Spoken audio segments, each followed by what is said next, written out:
Hello everyone, welcome to the NPTEL course Fundamentals of Protein Chemistry. I'll share the screen. Please tell me if you can view it.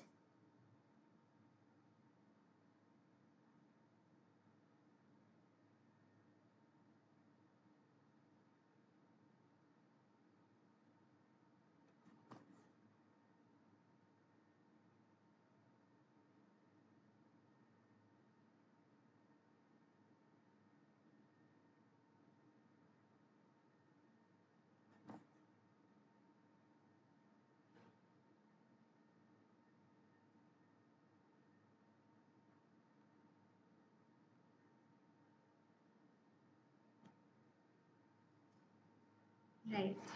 So, hello everyone, welcome to the week 2 question answer session of the NPTEL course Fundamentals of Protein Chemistry once again.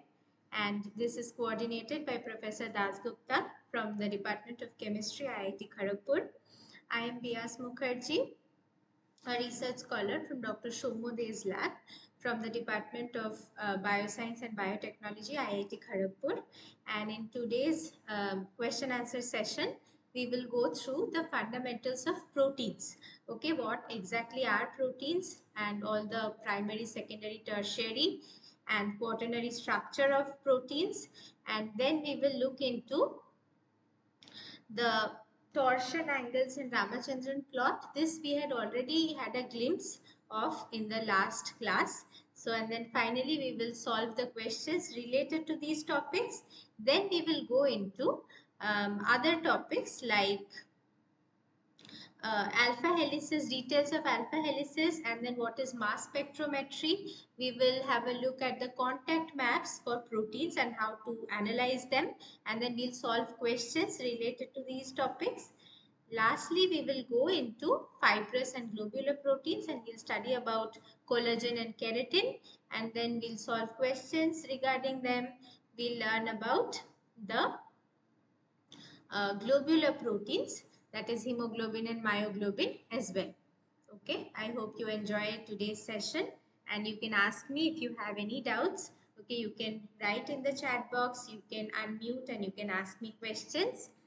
I'll ask you to be present throughout the session. In case you're not able to, the recording of this session will be uploaded on YouTube. The link will be shared with you and the presentation will also be shared with you. Okay. So let's start with today's class. Please ask me if you're not able to understand something. Please pause me and always convey your concerns.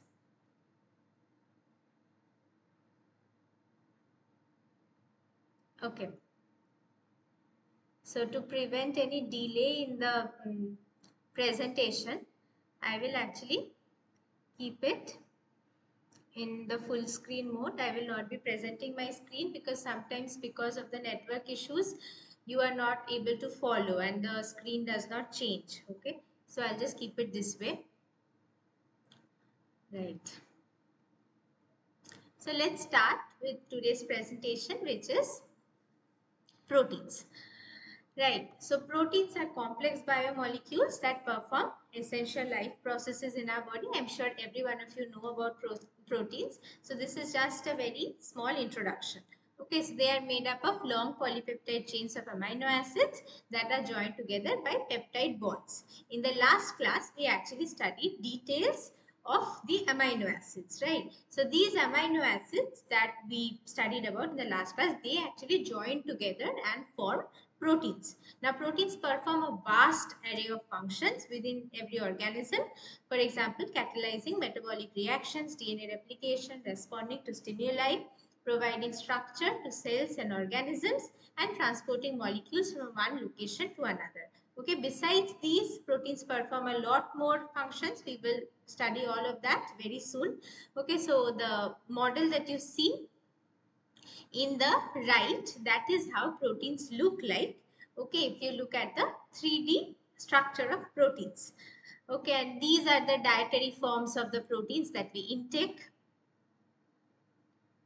Okay, now we'll go to the next slide. These are the different functional roles of proteins, which is digestive enzymes. They are of course, all proteins, then the antibodies, and all the immune cells, all the immune molecules, right? They are all made up of, mostly made up of proteins, and then support and regulation of expression of genes, that is governed by proteins. All the transcription factors, effector proteins, repressors, these are all protein molecules, right? And then muscle contraction and movement is again aided by proteins. And then proteins help in cell adhesion. And then the hormones are all proteins, mostly they are proteins. There are also other biomolecules that make up hormones. And then mm, hemoglobin and myoglobin, which carry oxygen in the blood, they are also proteins, right? So how are proteins formed? Of course, you know this. This is the central dogma of molecular biology. So this tells us that genes, they are transcripted into RNA, and then RNA is further translated into proteins, and therefore DNA carries genetic information which is transferred to the proteins via this mechanism. Okay, so this is the central dogma of molecular biology. Right, so proteins differ from one another based on the sequence of amino acids. Just like you have different names, your names give you your identities. Similarly, the composition of amino acids in a protein make it fold in different ways, and because of the difference in folding of the protein, different functions are uh, gained by them, right? And that is why different proteins perform different functions. They are present in different locations. All of that is governed by the sequence, and the sequence is again directed by the DNA. Okay, so that determines the activity of the proteins. Now we will study about the peptide bond. This portion we had already looked into in our previous class.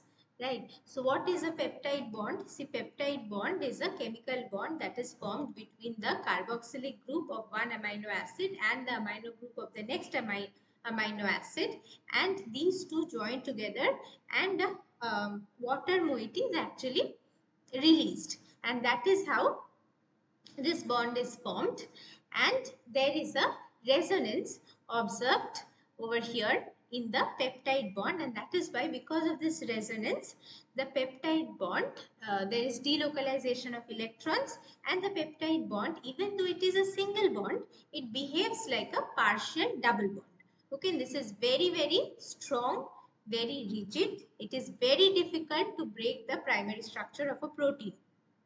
So, two proteogenic amino acids. Now, proteogenic amino acids are the amino acids that result in the formation of proteins eventually.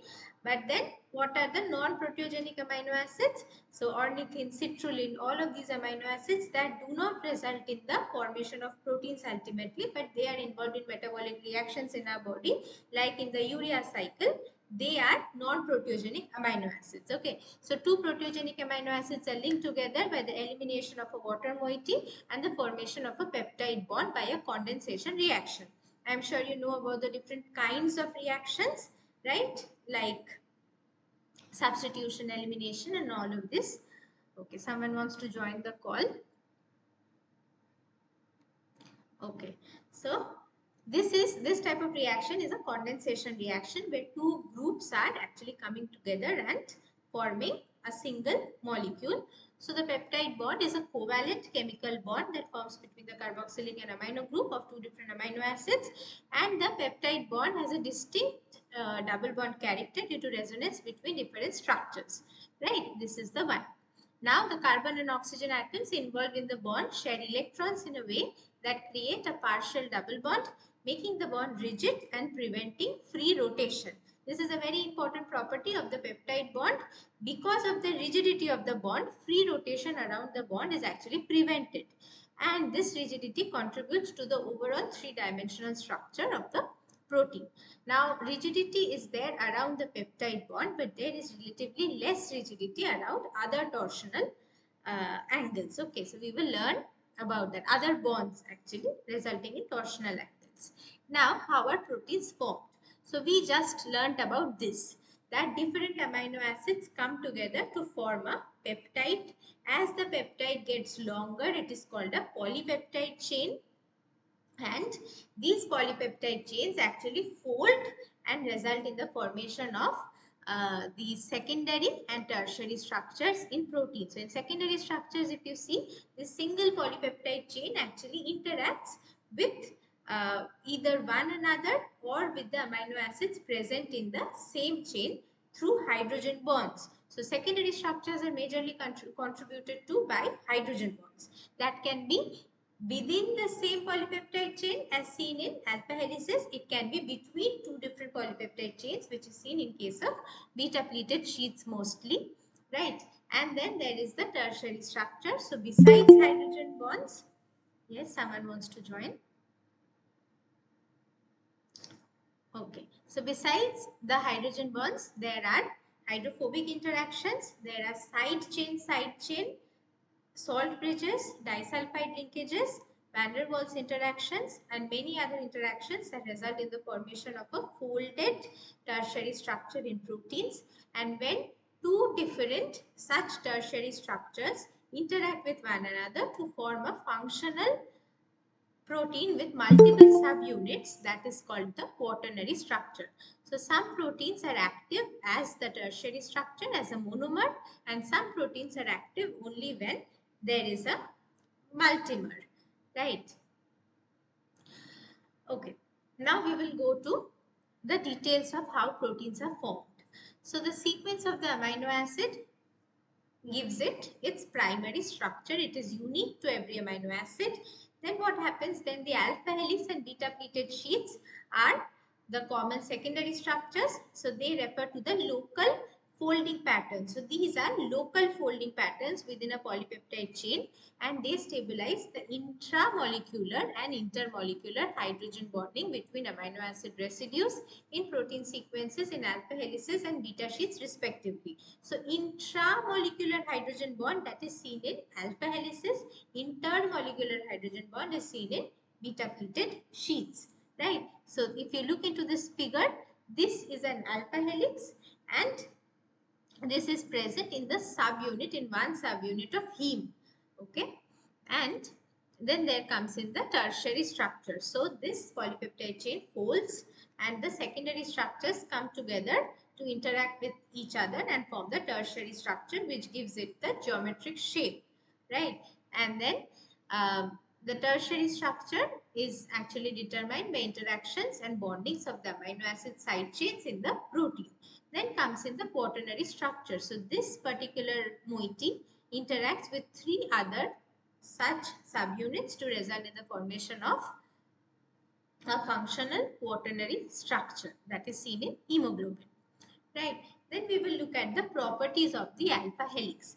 Now for understanding the structures, the 3D structures and 2D structures of proteins, I recommend you all to please study from Leninger or Voigt and Voigt, Principles of Biochemistry. Okay, there it is given very well, very vividly.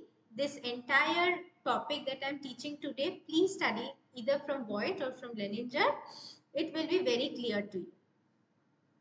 Okay, so this image also I have acquired from Voigt, so you will be able to relate. Now look at this. This is actually the polypeptide chain. Okay, and this is every amino acid. So this is the NH group in the amino acid. This is the C alpha carbon, and this is the COOH group. Sorry, this is the C and this is the O. So this is the carboxylic group, and then this carboxylic group is actually interacting with this NH group, and when the number of residues is around 2.2 and the number of atoms involved, so number of atoms from here to here are 7, then this is called a 2.27 ribbon. Similarly, we know about the 310 helices, alpha helices and pi helices. So basically, in this folding of the alpha helix, which is the starting residue and which is the residue with which it is interacting, that gives it this particular name. Okay, and that forms the helical conformation. So for example, in alpha helices, if you see, this is the most common secondary structures found in proteins, and it is made up of 3.6 residues per turn. So this is one full turn. Okay, this is one full turn, and 3.6 residues are there in one turn. So that is 1, 2 and 3. So just more than 3. So that is 3.6 residues are there in each turn, and the number of atoms involved is 13. So if you start counting from here, this is 1 2 3 4, this way you go, and you come up till here, this is actually 13. And so this is a right-handed helical structure. There is intramolecular hydrogen bonding. This carboxylic group, the oxygen in the carboxylic group is actually interacting with this hydrogen in the amino group, and this is how hydrogen bond is forming within the helix. So this is intramolecular hydrogen bond, and similarly there is the 310 helix, alpha helix, pi helix. So based on how the how the hydrogen bond is formed, the helix is either very narrow or it is wide, and different characteristics are given in the helices. So the most common type of secondary structure found naturally in proteins is alpha helices, but then also there are 310 helices which are very short. They are often very short, and this is also found in proteins in special conditions. Okay, so you can read about that, and this notation is Nm, where N is the number of residues per helical turn and M is the number of atoms.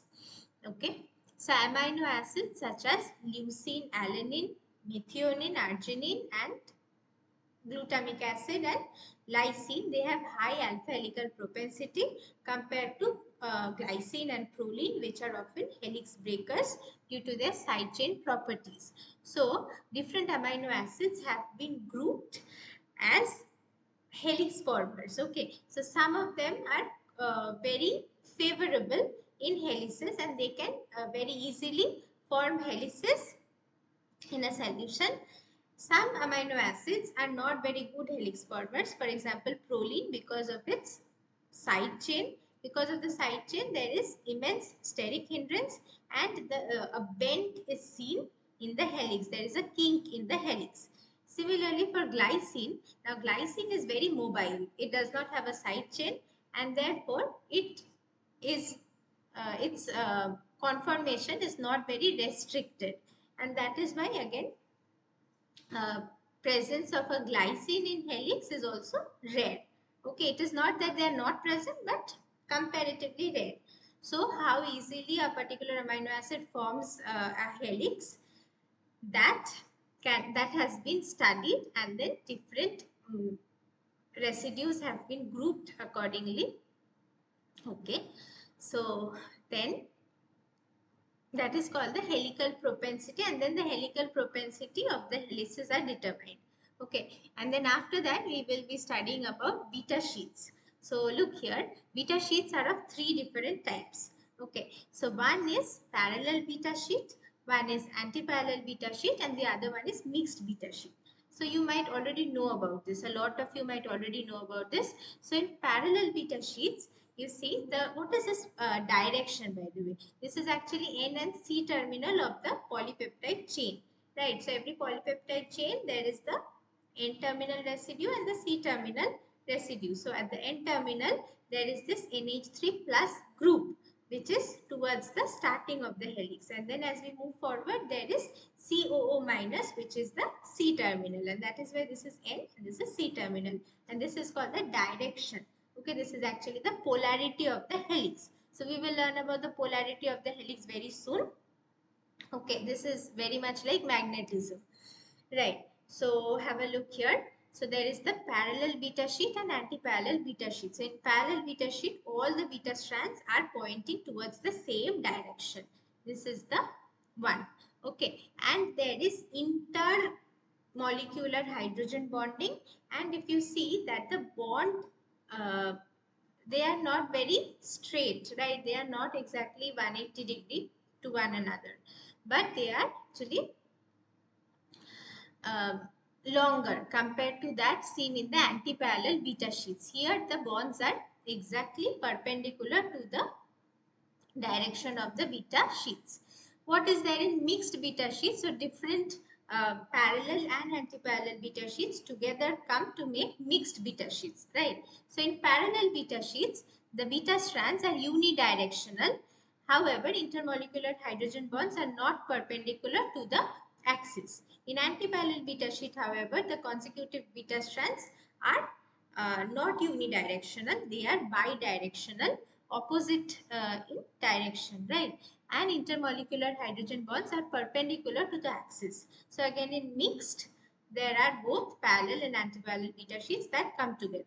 Now, coming to a very interesting thing, because of this property, parallel beta sheets are less twisted than the antiparallel beta sheets, and they are mostly always buried, right? Now, in contrast, the antiparallel sheets can withstand great distortions, twisting and beta bulges. So, beta bulges, it is a kind of local distortion in a beta sheet, and there a particular amino acid actually goes in.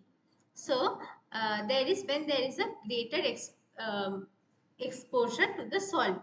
So this implies that antiparallel beta sheets are more stable compared to parallel beta sheet, which is consistent both with the hydrogen bond geometry and the fact that smaller beta sheets rarely occur in nature. So what happens is, in nature, if you see smaller beta sheets that are parallel, it is very rare to find. But if the beta sheet is made up of say only 3 strands, then it is mostly often anti-parallel, right? Because more number of parallel strands will be required to maintain a parallel beta sheet. Okay, now this is a very important question that often comes up in your MCQs. So please remember this. Next is the interactions in a protein. So in the tertiary structures of the protein, different kind of interactions such as hydrogen bond, disulfide linkages, hydrophobic interactions and ionic interactions, salt bridges, all of these participate in forming the tertiary structures in proteins. Okay, so the answer is here. I'll just hide this off. Okay, so this is one of the proteins with which we work in our lab. And can you help me to identify what is the architecture of this protein? So, which is the N and which is the C terminal? Can you find out from here? Plus, how many alpha helices are there and what is the state of the beta sheet? Whether it is parallel, whether it is anti-parallel, you can write in the chat box. That's okay. Okay, please write in the chat box.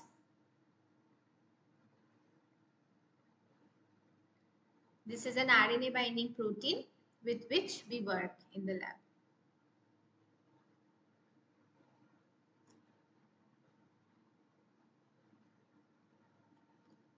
Okay, so let's look at the answer. This protein is made up of 2 alpha helices, and how are you going to find out which is the N and which is the C terminal of the protein?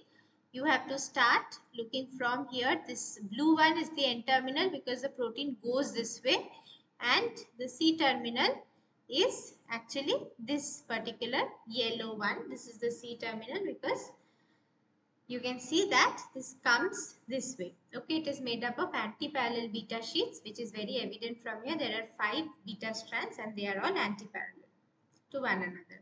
Right, and then we come to the part of torsion angles. So we had already learnt about torsion angles in the last class. We will just brush up quickly and then we will go for solving the MCQs.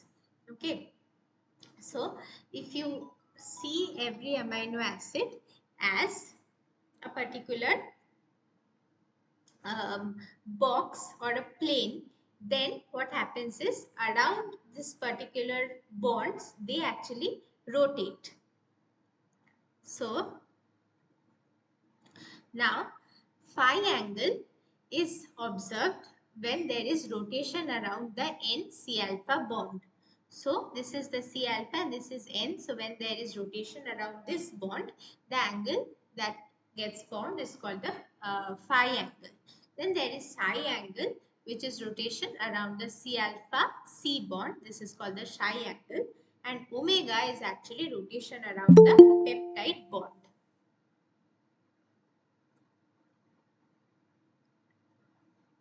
Okay, so let's continue.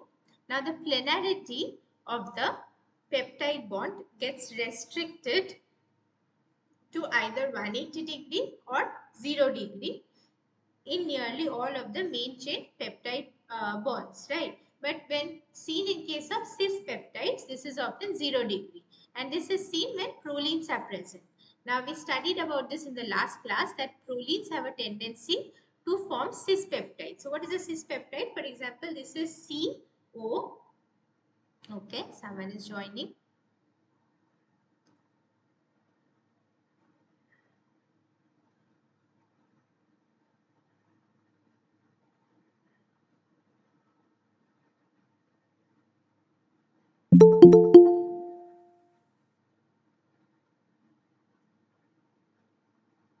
Hmm. So mostly all amino acids, they form transpeptides. So what is transpeptides? For example, this is CO and then this is your NH. So if this is C and this is O, then NH gets oriented in this fashion, right? This is a transpeptide. But if this particular NH group also gets oriented in this fashion, this forms a cis peptide. Now this is very rare because there will be steric hindrance between these two groups, right? But in case of prolines, this is seen because prolines, of course, they have a very special side chain because of which they are they also behave differently in different protein structures. Okay, new members are joining.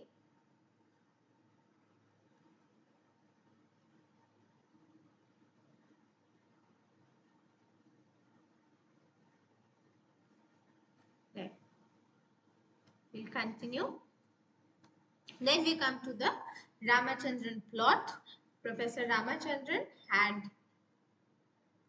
classified the torsion angles, and this is the plot starting from minus 180 to plus 185 and shy, and different regions in the plot tells you about the different secondary structures of the polypeptide chains. Okay, so different allowed regions are given in the Ramachandran plot. This is a tool to visualize the distribution of pi and psi angles in a protein structure and assess the allowed regions of conformational space for a given amino acid.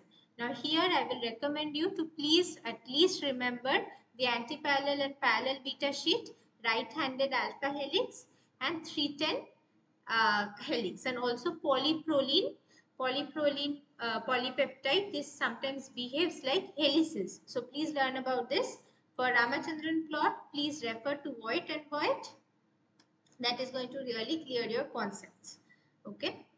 So we'll move on and we will start with today's assignments. We also have some more topics to cover and we will come to that. Right. So let's start with the assignments. Otherwise, you'll all get bored. So you can write in the chat box. Okay, so the first question is primary structure of a polypeptide is formed by what kind of reaction? You can answer in the chat box. Okay, we studied about this just now. Condensation reaction, very good. Okay, let's have a look at the answer.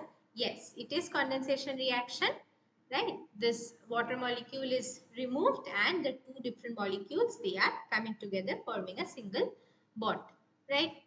Then the next question is, okay, which of the following bonds within a peptide backbone do not show free rotation? Again, this is a simple question. We learnt about this very recently. Please answer. I'm sure you'll be able to answer this. Option B. Yeah, very good. Yes, option B is peptide bond. Good. Okay. Right. So due to conjugation of, oh, sorry. Okay. Is it marked wrong? Right. See, due to conjugation of nitrogen lone pair with the carbonyl group of amide, this is CO, and NC gets partial double bond character. Oh, okay. Right. So NC and CO, I'll have to check this, but majorly it is NC. Right, so NC is the one around which rotation is not possible because this is the peptide bond. And then, yeah, this is the one. Okay, now we come to the next question. Now, this is a very interesting concept. Once you answer the question, I'll tell you a very nice, interesting thing about helices.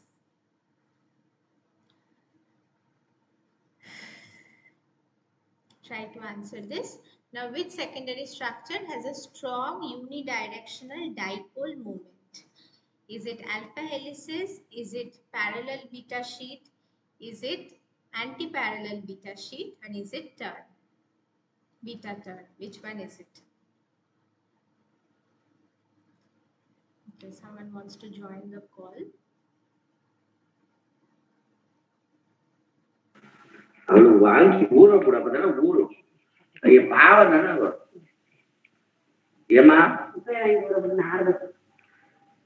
Excuse me. You can answer parallel beta sheet. Okay, let us have a look at the right answer. So the right answer is alpha helix. Why is that so? Because see, every amino acid, it is made up of two chemical groups. If we do not consider the R side chain, it is two chemical groups, right? One is your CO and the other one is your NH.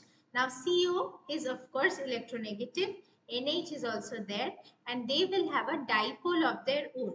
So this amino group that is present, this is going to the amino group is your positively charged and the carboxyl group is negatively charged, and because of that there is a dipole moment present in every amino acid. Right, now the dipole moment of every amino acid is actually directed towards the same direction because it actually gets folded, right? It is like a coil, like your telephone wire.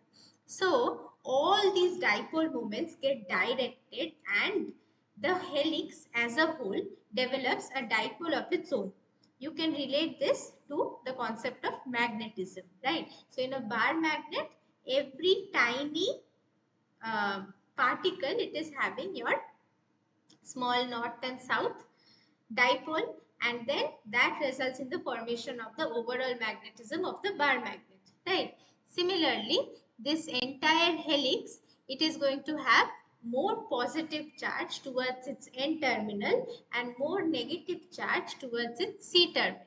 So the alpha helix has a strong unidirectional dipole moment due to unidirectional CONH bonds. Now the dipole moment of the constituent amino acid gives a net macro dipole to the alpha helix. 1 minute.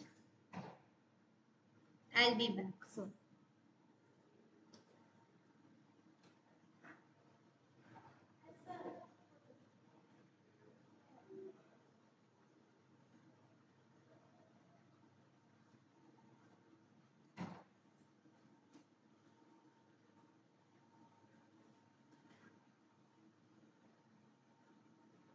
Okay. So we'll just continue. Right. So the N terminal of the helix is more positively charged compared to the C terminal. Okay. So I hope you've understood about this. Now let's look at the next slide. So in the next slide, you will actually get to know this in more details. You can look this up, right? So this is actually the microdipole and macrodipole concept of helices. Okay, so the amino group is basic and has a lone pair of electrons on the nitrogen, making it polar, and the carboxylic group is acidic and has a polar CO bond and polar OH bond, right? I have included all the theory here so that you can refer to this. Also at the end of the PPT, you will find the references to a lot of books, a lot of websites which you can refer to, and that is going to clear your conception even better. Okay. And then the electronegativity difference and the presence of carboxylic and amino group at the opposite ends makes every amino acid a dipole. Right. So we'll continue with the questions. Now, this is a very nice question. It's a simple question, but after this question, we are going to look into a very nice topic, which is mass spectrometry. Try to answer this. Molecular weight of a polypeptide can be determined precisely by which of the following techniques. Okay, one is agarose gel electrophoresis, SDS page, MALDI MS, elevation of boiling point. Which of these techniques do you think would be useful in finding the molecular weight of a particular protein or peptide?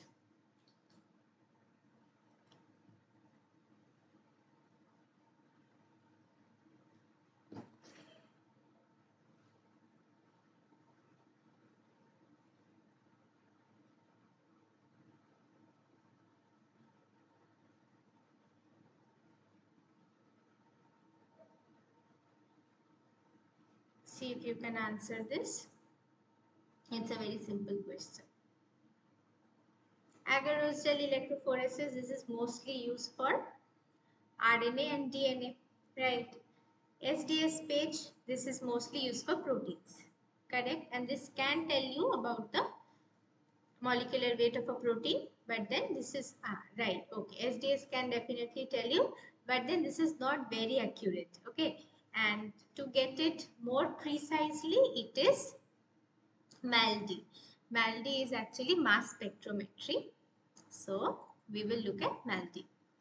Right. So SDS page and size exclusion chromatography both can tell you about the approximate mass of a molecular weight. This is useful in finding the relative weight, but then this matrix assisted laser desorption ionoscopy, this is MALDI, and this tells you about the very accurate, very precise molecular weight of a particular compound. So mass spectrometry is an analytical technique in which the samples are ionized. So if you see, this is the sample, okay, and this is the matrix particle. So matrix is mainly made up of positively charged cations. So sample, this will be added. This is a 96 well plate in which we are adding the samples. Then what happens? The sample is actually made to become gaseous. Okay, this is converted into gaseous form through a laser. Now this laser is often UV or infrared radiation, because of which the sample from its liquid state, it goes into gaseous state, and there are particles. Now these particles, they are actually charged particles, and the charged particles will be traveling through a time of flight analyzer. And as they travel through this time of flight, they are charged particles, so they will be traveling, right? And then they are detected. Then the mass by charge ratio is analyzed, and then we get the molecular weight, the very precise molecular weight of the every particle, every you can say protein, right? So MALDI is a soft ionization technique that involves a laser striking on the matrix. So this is the full form, matrix assisted laser desorption ionization, and the mass analyzer is a time of flight analyzer. This is the one, right? So this is a soft ionization that involves a laser striking a matrix of small molecules, peptides, organic molecules, lipids to make the analyte molecules into gas phase without fragmenting or decomposing them. Okay, now let us try to understand what exactly happens here. This is a very interesting concept, and this is very relevant nowadays. So you can always have a look at what happens in mass spectrometry. I will try to tell you as much as I can. And this is a very interesting concept. So when you start reading about it, you can learn about various different types of mass spec. For example, peptide mass fingerprint, and then there is ESIMS. Okay, so all of these different types are there, and based on your requirement, based on the budget, of course, you can go for these. Okay, so the analyte is embedded in a matrix. So this is the analyte particle. Okay, and the orange one is the analyte, and the green one is the matrix. This is embedded in the solid target plate, which is made up of a conducting material. Then there is a laser beam that comes and falls on it. So the laser is UV or infrared radiation. Then what happens? The irradiated spot is rapidly heated up and becomes vibrationally excited. The matrix molecules are energetically ablated from the surface. See here, this is the analyte and the matrix molecules actually covered the analyte, and they absorb the laser energy and they carry the analyte molecule into the gas phase. During the ablation process, the analyte molecules are usually ionized by being protonated. Right, so they are getting ionized. They are either protonated. This matrix particles, they transfer protons to the analyte, and the analyte is now becoming positively charged. So during the ablation process, they become positively charged or they become negatively charged. The most common type is that they will carry a positive charge. Right, then after that what happens? Now all these particles, they are actually carrying some kind of charge. Right, so in theory, since the laser is coming and hitting, all the particles are expected to carry the same amount of charge, but that is not what is happening. They are carrying different amount of charge, different amount of charge, because different regions are getting hit by the laser. Right, so it is not basically uniform. Therefore, they will not be traveling at the same time. Instead, some will slow down and some will be traveling faster. So, to prevent that from happening, because we want this mass by charge ratio, so we want the charge to be right, it to be uniform, and therefore we use a kind of plate which is deflecting it and making it reflect and go to a second detector. Right, so this is actually, it is like a series of rings. So see here, look here, this is the one that is traveling, and this is the linear detector, the one that is supposed to go to the detector.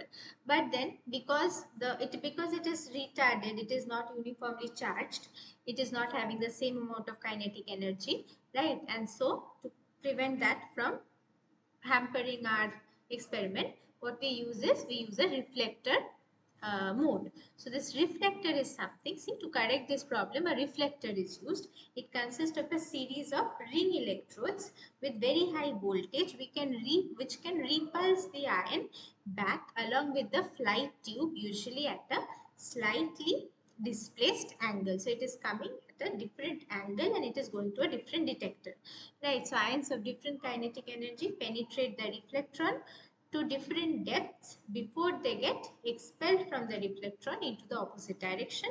Faster ions carrying more kinetic energy will travel a longer path than the slower ones and thus spend more time within the reflectron than the slower ones. Right? Then thereby this time of flight analyzer helps to increase the resolution of the mass spectrometric method. Okay, this is how it is calculated.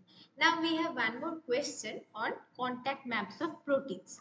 Now contact maps is a very nice, very relevant concept, and so I thought that instead of just telling you about the question, just giving you very brief information, I'll in fact tell you about contact maps so that you can come to know something nice and new.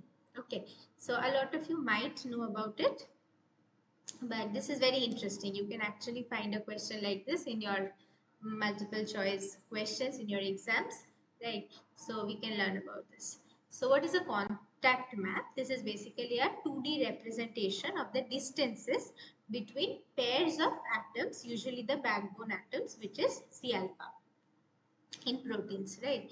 So it is used for understanding the 3D structures and secondary structure elements of proteins. So if you look at this figure, this diagonal that is going, this is actually represented by the distance of every element from itself, and that is why it is having all these dots. Okay, so the distance is actually, if the distance is more than, if the distance is less than a particular threshold unit, then it is given as a spot. So you can decide whether you want it to be hydrogen bond, hydrophobic contacts, or van der Waals interactions. Based on that, the dots will change, right? So the bond length, the threshold will be higher in case of van der Waals interactions and hydrophobic interactions. It is going to be smaller in case of your hydrogen bonds. Okay, now this is the these are all the atoms. Okay, so the diagonal line, the main diagonal from the top left to the bottom right, represents the distance of the residues to themselves. Distance is 0. This is always marked. Okay, and the off diagonal elements. So these are the off diagonal elements. This is your diagonal. These are the off diagonal elements. So off diagonal elements represent the distance between different residues. Now in case of secondary structures, let's see what happens. In case of alpha helices, they appear as continuous blocks along the diagonal. This is because the residues in an alpha helix are in close proximity to their neighbors, right? So, if you look here, these residues, they will be very close to the diagonal and they will be in the same direction as the diagonal and they will be close to the diagonal. So that is the alpha helices. Then comes in the beta sheets.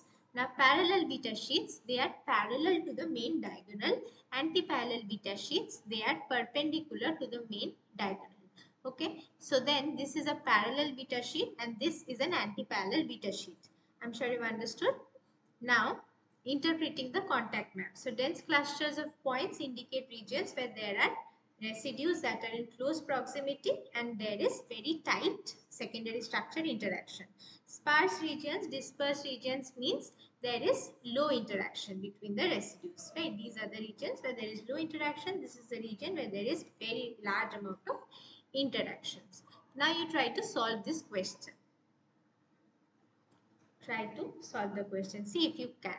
It's okay if you cannot. We'll definitely look into the answer. Okay, so image has been given to you. They are asking which is X, Y and Z. Whether it is an alpha helix, whether it is a parallel beta sheet, whether it is an anti-parallel beta sheet. Which amongst X, Y and Z are the following. Okay. See if you can answer.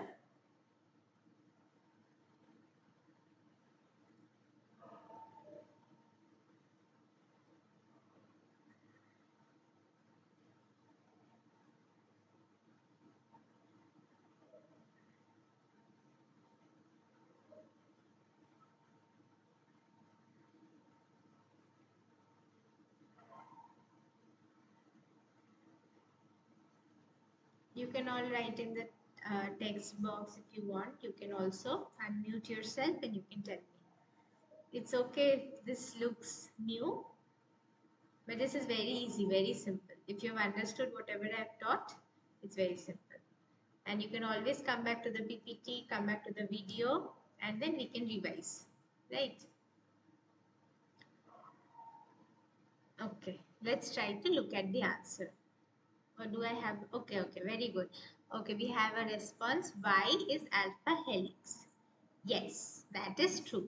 And X is anti-parallel beta sheet. X is anti-parallel and Z is parallel beta sheet. Right, very good. Let's have a look at the answer. Okay, let's see if you're correct. So, X is anti-parallel beta sheet, Y is your alpha helix and Z is your parallel beta sheet. Very good. So, you've understood it very well. Great.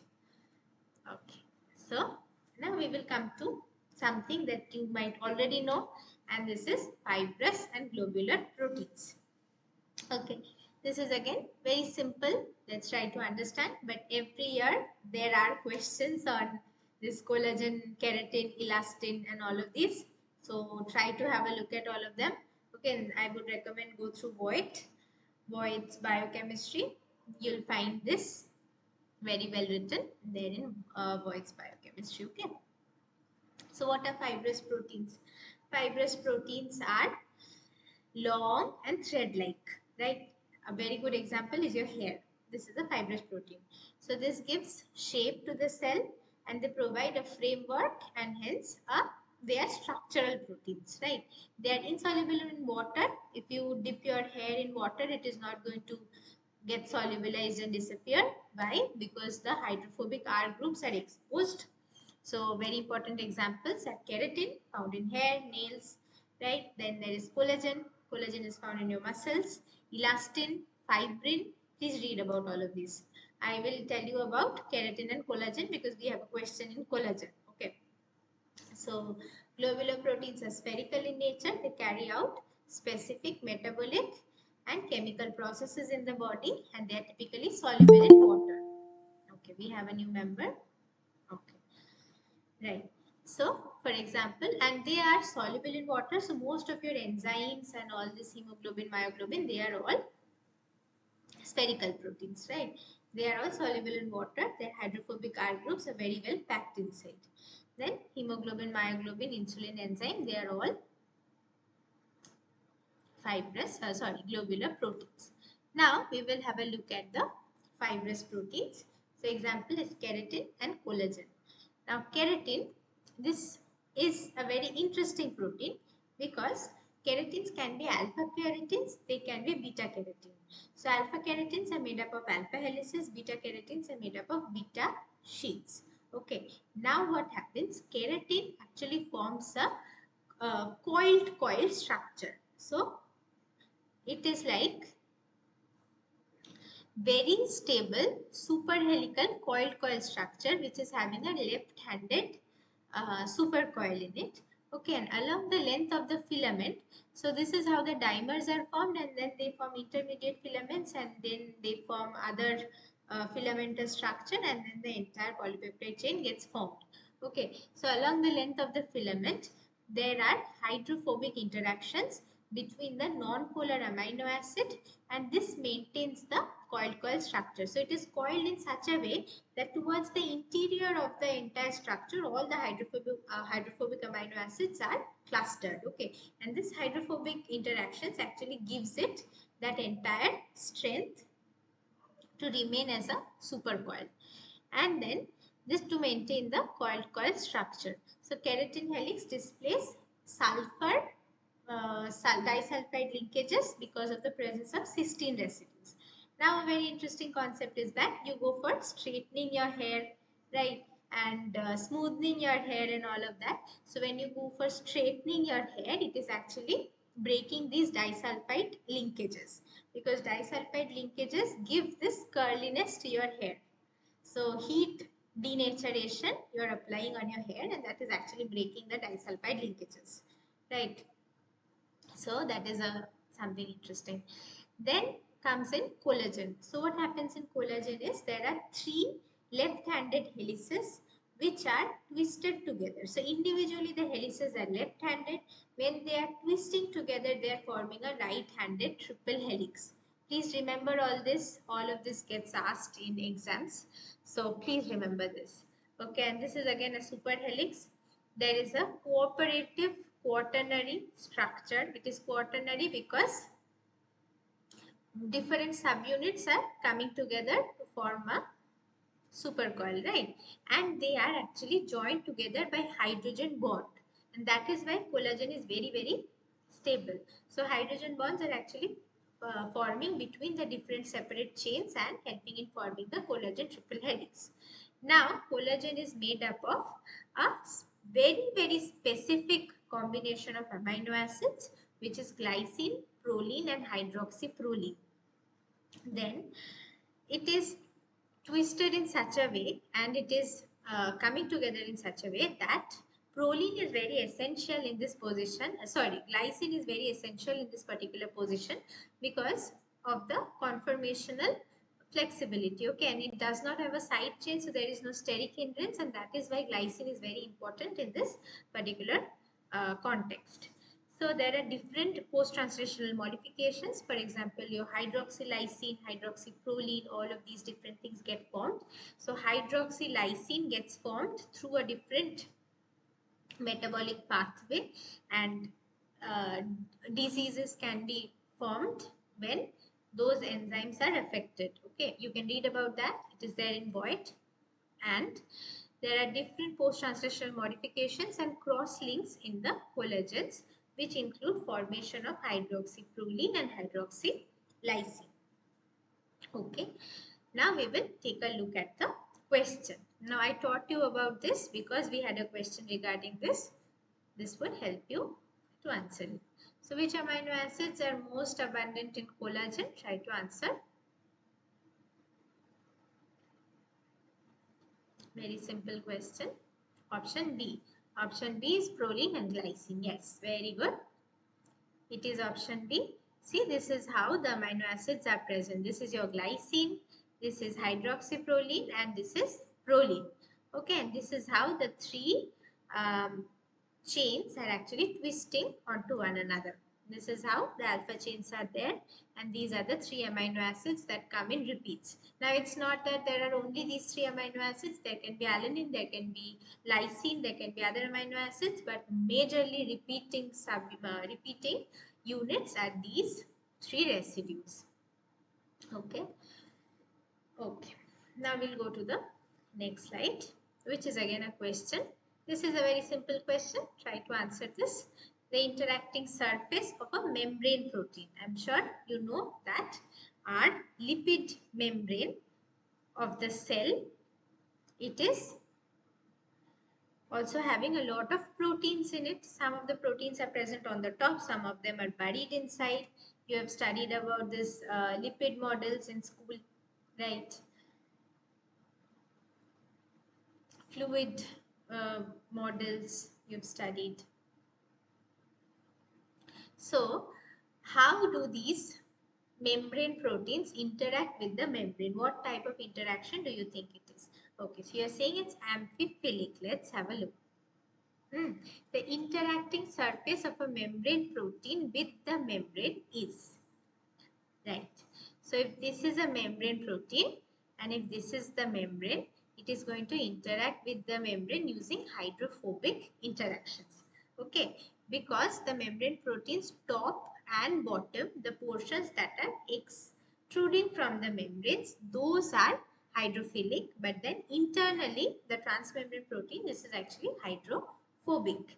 So if a membrane protein is interacting with the membrane through the middle part, it is supposed to have hydrophobic interactions. Okay, so I'm sure you know about the integral membrane proteins and the peripheral membrane proteins, right? And there is the hydrophobic tail of the lipids, and this is the lipid bilayer. This is the polar head of the lipids. Okay, we'll go to the next question. The proteins by themselves, they are amphiphilic, but here the interaction is actually hydrophobic. Okay, now there is another question. Try to answer this.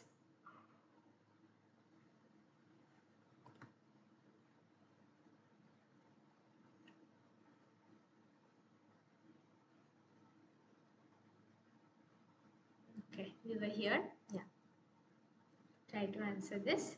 The factors responsible for the adoption of a specific protein conformation in aqueous solution. So we know about protein folding, right? That protein folding, there can be so many different ways in which a protein can fold. But then proteins fold very quickly into a very definite conformation often, and this is the global minima. The energy is minimum at this conformation, and that happens very fast, and this is actually Levinthal's paradox. Now Levinthal's paradox tells you that if we try to mathematically reason how protein folding can happen in different possible ways, it tells us that it is supposed to take infinite amount of time, a very long time, but that does not happen, right? And the major reason is that a particular part is focused during protein folding, that they are asking in this question. So in protein folding, which specific kind of interactions are given most importance to? Try to answer this question. The factors responsible for the adoption of a specific protein conformation in an aqueous solution. Okay, so the first option is formation of maximum number of hydrophilic interactions. Second is minimization of entropy by the formation of water solvent shell around the protein. Placement of hydrophobic amino acids within the interior of the protein. Placement of polar amino acids around the exterior of the protein. Formation of maximum number of hydrogen bonds. Try to answer this. Which of the following interactions do you think is most important in protein folding?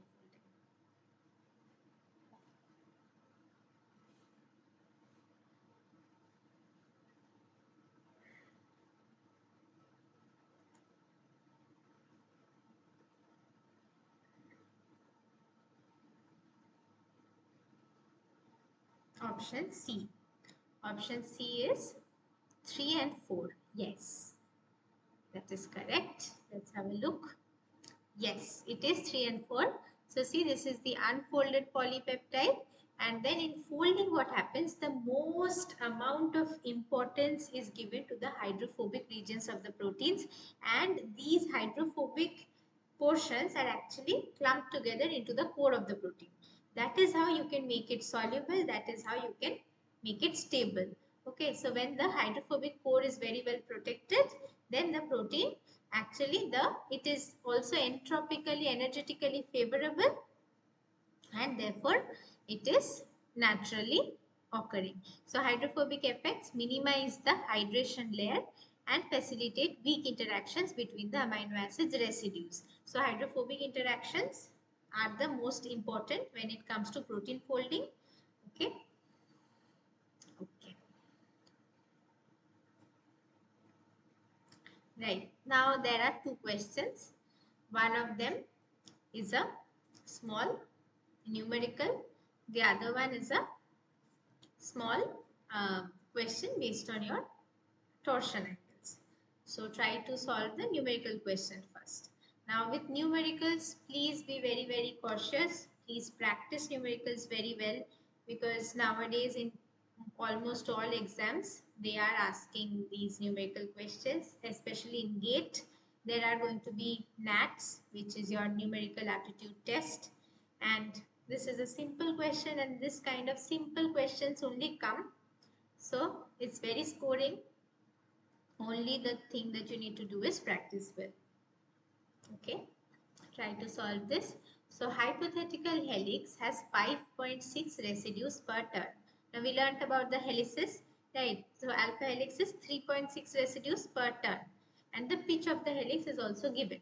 So pitch is 5.2 angstrom, right? Pitch is the region from one turn, from where the turn starts to where the turn ends. That is the pitch of the helix. So what is the rotation per angle residue of that helix? Now how are you going to find that out? So number of residues you know, the distance you know. So they are asking you what is the rotation per angle. Rotation angle per residue. Right? Simple question. Try to solve. The next question is dihedral angles phi and psi for beta sheets respectively are. See, I told you to remember the values, not the values, but basic. You can in fact try to remember the values if that's okay. Try to remember the figure. The figure is going to help you to answer all these questions. Remember the figure. So beta sheet. Beta sheet is there in the which quadrant? That you have to remember. Okay. That is going to help you. So these questions will get asked in CSIR NET, in GATE, in other exams, DBT, if you are appearing for it. They are direct questions, and direct questions are scoring. Okay, so option A is 100D. Okay, we'll have a look at that. And what about the next one? Try to solve the next one. Next one, I'm sure this would be difficult if you cannot recall the figure, because the figure is going to help you to solve it, right? So let's try to have a look at the answers. So the first question, the answer is actually 63. Let's try to understand why. Okay, so total is 360 degree. Now number of residues, so total by your number of residue tells you about the rotation per residue. So that is 360 divided by 5.6, because number of residues is 5.6 per turn. So that is your 64.3. The one that you are saying 100 degree, this is actually true for your alpha helix, right? But this is not an alpha helix. It is having 5.6 residues per turn. If it were 3.6 residues, this would have been 100 degree for every residue. Correct? Okay. So the next question is, you just have to look into Ramachandran plot. You have to remember the figure. Remember Ramachandran plot, right? So see, beta sheet is there at positive chi and negative pi.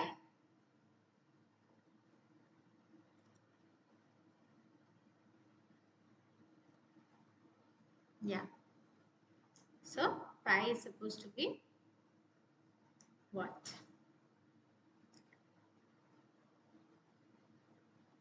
Negative and positive, right?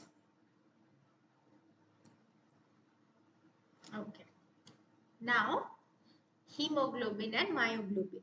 These are globular proteins. Okay, this is a table for you to look into. This table basically tells you everything that you need to know about hemoglobin and myoglobin.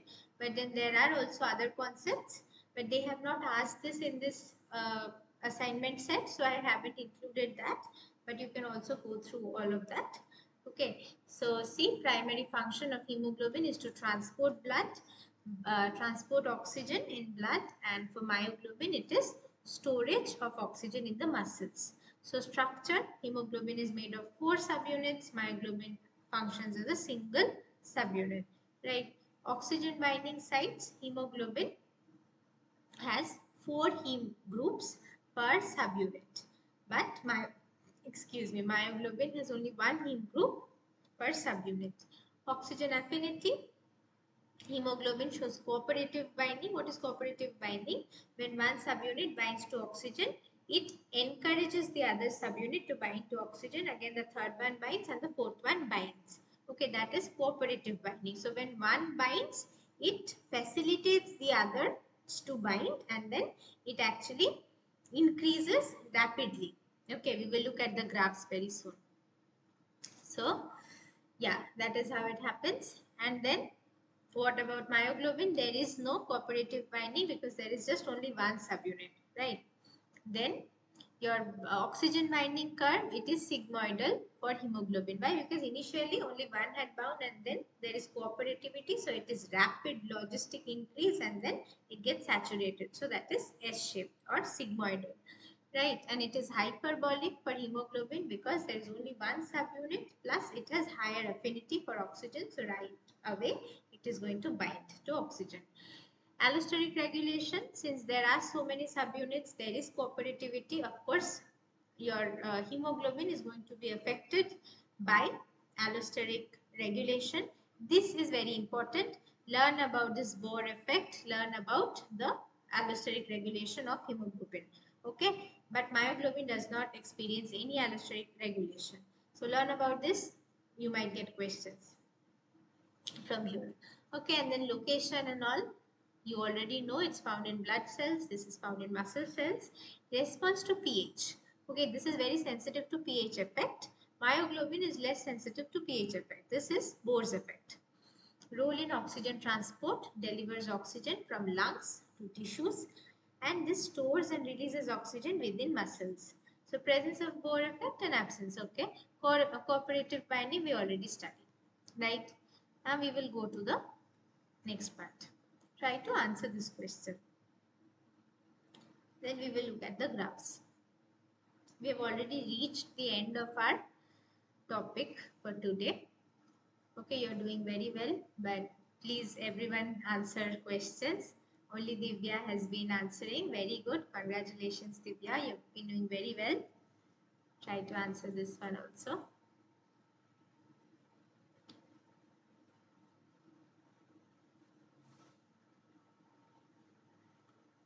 Which property makes myoglobin and hemoglobin different?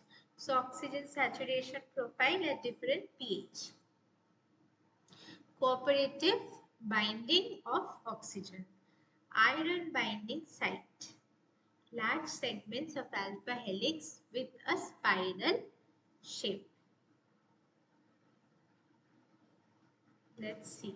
Option E. Option E is 1 and 2. Okay, very good. Let's have a look.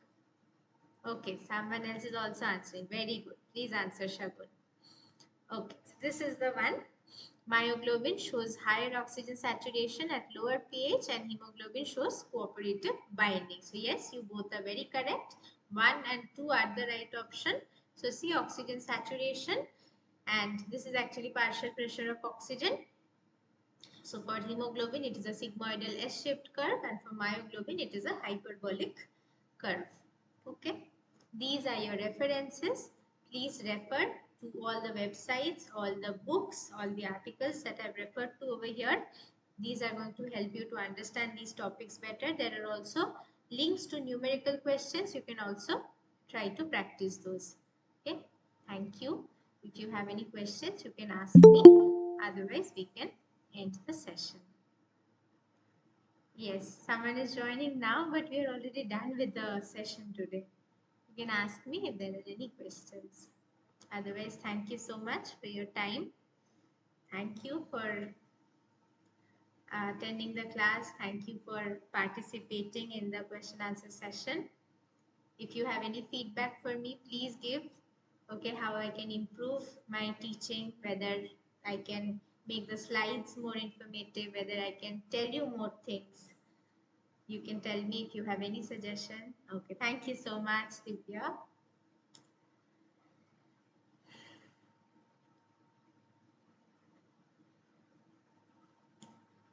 Thank you so much, Shagun. Thanks to everyone. Thank you. Thank you so much.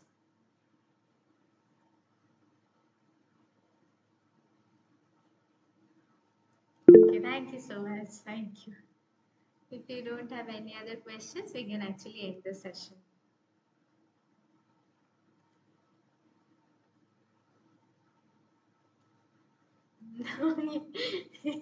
Thank you so much.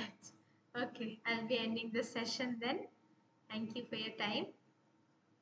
See you next week again with another question answer session. Okay, thank you.